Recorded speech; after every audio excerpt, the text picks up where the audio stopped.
స్వామి శరణమయ్యప్ప దర్శనం అయిందండి.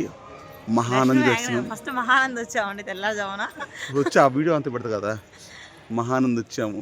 మహానంది దర్శనం ఎలా అయిందంటే, ఇక్కడ దేవస్థానం వాళ్ళు మమ్మల్ని గుర్తుపట్టేసి ముందే మమ్మల్ని లోనకి తీసుకెళ్లి గర్భగుళ్ళు వేసిపోయి దర్శనం మాకు చేయించారు. అక్కడ కోనేరులు ఉంటాయి. స్పెషల్గా మాకు స్పెషల్ కోనేరులో మా ఇద్దరికి స్నానం చేపించి మా కోసం వెయిట్ చేసి ఆ కోనేరు నుంచి బట్టలు మార్చుకున్న దాకా ఉండి మమ్మల్ని గర్భగుడి చుట్టూ తిప్పించి గుళ్ళోకి తెచ్చిపోయి, మామూలుగా స్పర్శ దర్శనం టికెట్ 200. అయితే మాకు స్పర్శ దర్శనంతో పాటు అభిషేకం కూడా దగ్గరుండి చేపించి అమ్మవారి కాడికి తీసుకెళ్ళి అమ్మవారి పూజ హారతులు దగ్గరుండి ప్రతి గర్భగుడిలో గోత్రాలతో సహా చెప్పించి ఈ దేవస్థానం వారికి మా శిరస్సు ఉంచి పాదాభివందనం చేసుకుంటున్నాను. మహానంది దేవస్థానం వారికి ఎంత బాగా దగ్గరుండి నన్ను రిసీవ్ చేసుకున్నారో కమిటీ వాళ్ళు. ఇక్కడ మహానందిలో ఫస్ట్ రెండు కోనేరులు బయట ఉంటాయి. మహిళలకు ఒక కోనేరు, మగవాళ్ళకి ఒక కోనేరు ఉంటుంది. లోనకు వచ్చినాక ఇంకొక కోనేరు ఉంటుంది.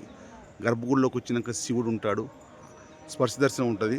స్పర్శ దర్శనం రోజు తెల్లవారుజామున ఉంటుంది. పొద్దున్న దాకా ఉంటుంది, కానీ తెల్లవారుజామున హారతులతో సహా అభిషేకాలతో సహా ఉంటాయి అన్నమాట. బాగుంటుంది. స్పర్శ దర్శనం వచ్చేసి 200. చాలా బాగుంటుంది. ఖచ్చితంగా మీరు మహానంది వస్తే స్పర్శ దర్శనం చేసుకోండి. 200 రూపాయల కోసం తడవద్దు.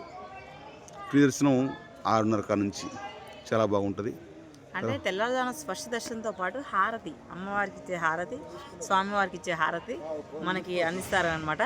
అందుకే తెల్లవారుజామున శుక్రవార సేవ అన్నీ మనకు ఉంటాయి కాబట్టి ఎక్కువ వచ్చేవాళ్ళు తెల్లవారుజామున శివుని దర్శనం చేసుకోండి. ఫ్రీ దర్శనం అనేది ఎప్పుడూ ఉంటుంది, స్పర్శ దర్శనం కూడా ఎప్పుడూ ఉంటుంది. కాబట్టి హారతి అనేది ఎప్పుడు ఉండదు కదా. మేము అనుకోకుండా వచ్చినాం. మహానంది 4:30 నుంచి 5:30కి 6:30 ఏమో మమ్మల్ని దేవస్థానం వాళ్ళు గుర్తుపట్టి గుంటి నాగరాజు వచ్చిండు అని చెప్పి కమిటీ వాళ్ళు, దేవస్థానం కమిటీ వాళ్ళు, మేనేజ్మెంట్ వాళ్ళు డైరెక్ట్గా దగ్గరుండి మాకు అన్ని అభిషేకాలు చేయించారు.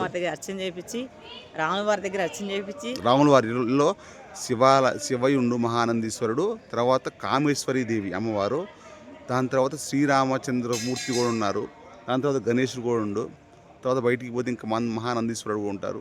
కానీ ఇక్కడ అడుగడుగున గుంటి నాగరాజు వచ్చిందని స్వాములు, బయట మామూలు వాళ్ళు, ఆడవాళ్ళు, మహిళలు, కొట్లో ఉన్న వాళ్ళు, కొబ్బరికాయలు కొట్టే వాళ్ళు అందరూ గుర్తుపడుతున్నారు. ఇదంతా కూడా లాస్ట్లో చెప్పేది ఏంటంటే, ఈరోజు నేను ఈ స్థాయికి వచ్చానంటే దానికి కారణం మీరే.